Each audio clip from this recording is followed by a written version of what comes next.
67. Cedete Fıkh Müyesser'den. Elhamdülillahi Rabbil alemin ve salatu ve selamu ala seyyidina seyyidil enbiya vel mursalin ve ala alihi ve sahbihi ecmain. Dersimiz baragli fıkhımızdan namazı ne yapalım okuymaklıktan 2 rekat namazı şunu çok öttük indi. Indi gurrun garli namazın 3 rekat bolsa neyme 4 rekat bolsa neyme bir fark var. Farz namaz bilen, nefil namazla bilen, sünnet namazla bilen, vacip namazdan arasında ne fark var? O da dikkat et. Eğer okuyan namazımız farz namaz olsa 3 rekat olsun ya 4 rekat olsun. Avvası 2 rekatına alham tuğra koşmalı. İdinleki 3 rekat o alham tanıyım akşam namaz olsun ya öyle olsun. Farz olsun, ikindi farz olsun ya yatsı olsun. Onlarda ne mi? Zat koşmalı. Tadı da deyin. 4 rekat farz namaz okuyorduk.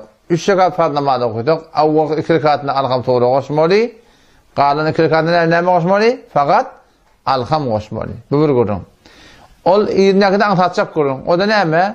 Nefil namaz okuy, sünnet namaz okuy, vacip yani utur vacip namaz okuy. Şunun hemmetine por okuymalı, doğru okuymalı. Yani alham tuğra, alham tuğra, alham tuğra, alham tuğra okuymalı. Çünkü bilim değil mi? Şu tuğratından. Şimdi bu ta'da gurrunu oturttur muallif rahmetullahi aleyhi. Eğer namaz serekati ya çarekati bu. Ten okuyan farz namazın neyme? 3 rekat mısık ya 4 rekat mısık? 3 rekat akşam yadak, 4 rekat öğle, ikindi yatsı yadak. Onu ne etmeli? Derkadi evvel. Ben teşehhüd me yapsaydıptır da. Yani teşehhüdden sonra Allahümme salli Allahümme barik okuymalılardan. Belki ne mi? Koyun oturmalılar. Hop. Belki beden muallif arasında teşehhüd ettehiyyatını okuydun mu? Tekbir guyan. Bir hareketi sevan berkidet. Şu oturan yerine Allahu Ekber deyip neyme? Koyun kalmaklık gerek. 3. rekatlı neyme? Fakat alham okuyardın. Eğer sensin neyme? Namaz 3 rekatlı oldu. Akşam namazı yarak. 4 rekatlı çağırın. 4 rekatlı neyme? Yine de fakat alham okuymalı. Eğer neyme? 4 rekatlı olsa neyme? Öyle yarak, ikindi yarak. Şey değil mi? Bu yatsı da sonuçunda. Sonra ne yapardın? Rükûnu, secdeni etiyordun. En evvel hakikatini yarak. Sonra oturuyordun. Ettehiyyatını okuyordun. Allahümme salli, Allahümme barik. İzinlerine Allahümme mağfirli ya. Hayta bir duayı etiyordun. Bu ne etiyordun? İki tarafına salam veriyordun. Bu böyle namaz okumakın tertibi. Resulullah sallallahu aleyhi ve sellem mübarek sözü var ki namazın oğursu deyiptir. Oğurun telekinin namazın oğursu deyiptir da.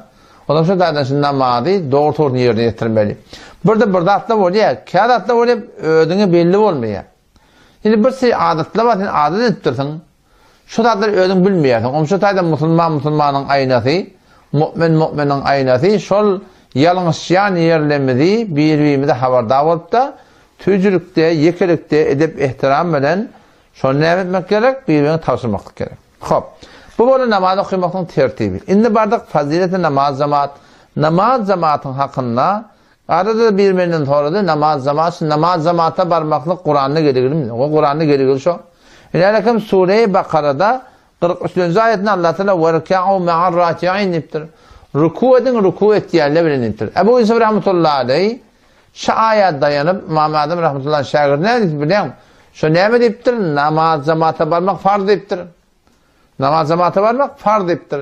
Elbette hükmü neyme? Umumi suratında Hanefi mezhebinin orada kabul fetva verilen kol neyme? Sünnet-i muakkede. Sünnet-i muakkede değil neyme? Der hükmü vacip.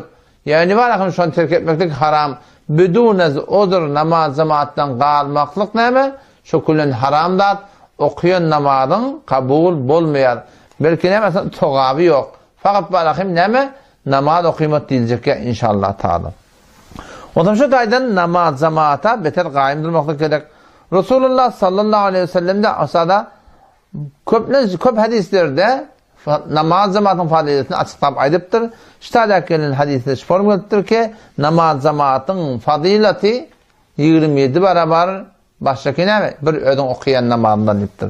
Ama umumuyla sünnet ters düşünüyorlar ki bir ödün okuyan bir sokap mescitte okuydan ne açalım? 27 sokap. Bu kimin hakkında? Bu ol bir adam hakkındaki yani bir ozur bolup kalıptır, yatık kalıptır, mirilek kalıptır, haydi bir yetişmeyen kalıptır. Şol adamı öyle okuymakla bir sokap var. Ama ortada Allahu Ekber deyip tuqa, hayya ala salat deyip tuqa, hayya alel felah deyip tuqa, sen bu tarzda dünyanın içinde meşgul ol, amalın Allah'tan ullamasan, lebbeyk deyip gitmesen, şu tuğratın ne olacak? Bir katı günahkar olacak, okuyan namazını toğap olacak. Ondan sonra da Resulullah sallallahu aleyhi ve sellem'in öyle bir beter olan olgu. Yani bir adam namaz cemaata bir qalmaqlığı icada olsa, Peygamber Aleyhisselam şunu öyle qalardı diye. Ne yaparım? Resulullah sallallahu aleyhi ve sellem şu ahir hayatında şöyle ölecek vaktlarının kolayına, sonra hatta 2 nefer sahaba koltuğuna girip ayakları tüyrendiler mi? Mescitten qalmaktır yani. Yani bakın icada boyayamadı, Peygamber şunlar öyle qalamadı. Ya Abdullah bin Mektum radıyallahu anh, kör adam, 2 tane gözü yok. Şu geriye ya Resulullah şöyle benim gözüm yok, yol ityanım yok, davet ityanım yok, şöyle ben qaltam diye. Peygamber Aleyhisselam ona bir icade beriptir önce. Böyle qalatan yaşlı, hem de gözüm de yok. Ondan sonra Peygamber sonra evurliptir. Onun evurlip geldiğinde sonra sen adamın tedini eşeceğim onu hava, ya Resulullah adamın tedini eşeceğim, adamın tedini eşeceğim ona sana icade yok dedi. Zaten o da gözsüz adam icade vermektir, gözsüz adama. Vay baharlı adamı ki gözü boktu var şeyle bir namaz cemaattan katı bir günah kaçır. Boşa varım sahabe-i kerem radıyallahu anh'da namaz cemaata katı payben bir entek pentek bile marakim qalmardı diye. Hatta mazur adam ya bir adam iki şu mara münafıklığı maruf da olsa marakim şu suratında marakim namaz cemaattan qalmasa başka qalan adamlar namaz cemaattan qalmardı diye. İbn Mesud radıyallahu anh'dan hadis ediptirler. Bir de şeyde bir yağdayda görürdün diye. Peygamber vatana yaptır. Ki namaz cemaattan qalmardı meğer o bir adam iki şu münafıklığı, adı musulmanlığı, içinden kafirliği hep eşkel belli diye. Yani şöyle adam namaz cemaattan qalırdı. Başka hem adam namaz cemaata gelmiştir. Ya bir bimar var. O şüpherim olurdu diye hatta meriz adam bir 2 tane adamın gerisini yapılan da namaz cemaata gelirdi diye. Sonra ne mi diyeyim? Peygamber Aleyhisselam olur namaz cemaata terk etmek hakkında katı tekitleyiptir, katı tehdit ettir, şüpherim vaid ediptir, kıyınçlıklarına ediptir, Allah'tan nadalına ediptir. Orada ne mi kadar Allah'tan razı edecekten şu tane sonra kaim durturlar. O sırada İbn Mesud radıyallahu anh diye ki Resulullah sallallahu aleyhi ve sellem bize diye hidayet sünnetleri öğretti diye. O şey hidayet sünnetlerinin bir ne mi diye? Şu taada diye namaz okumaklık, o bir de ki ne mi şu taada? Ne mi diye? Adana diye. O zaman şu taada inşallah Teala himmet etmeklik gerek ne mi? Namaz cemaata. O namaz cemaat var. Zımmoda olsa da 3 adam bilen ne mi diye? Zımmo okuytan mı diye? Ama bir adam, 3 adam olsa ne mi? Zımmo okuytan mı diye? O şey doğrultusunda, önünde 2 adam da olsa ne mi? Yine de cemaat etsen mı diye? Niye hay tarafında duruyor? Sağ tarafında durup da şu doğrultusunda cemaat etsen mı diye? O zaman şu tarzda inşallah Teala namaz cemaata diyen kaim durmaklık gerek.